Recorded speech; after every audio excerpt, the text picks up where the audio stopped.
Hi, I'm Emmy, and welcome to High Voltage.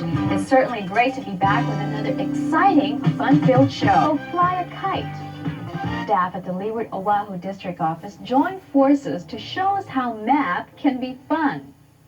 Kite making dates back centuries to ancient China.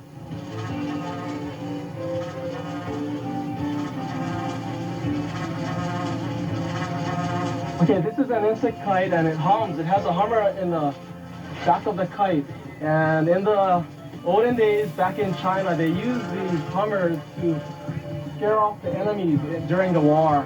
Maki Makika Ho'opili'ia, sponsored by the Leeward District Office, invited students and parents to experience the joy of creating and flying their own kites.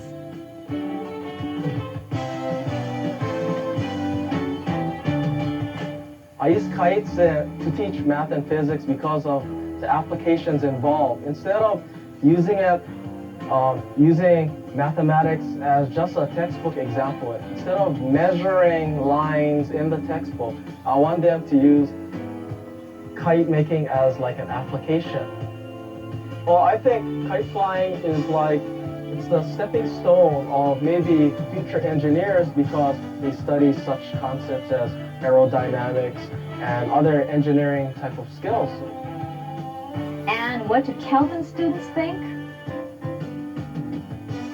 Well, his class is pretty fun. He talks about the kites all the time. Yeah, I mean, before this, I thought it was just for like more little kids stuff. No, but now like it's kind of fun.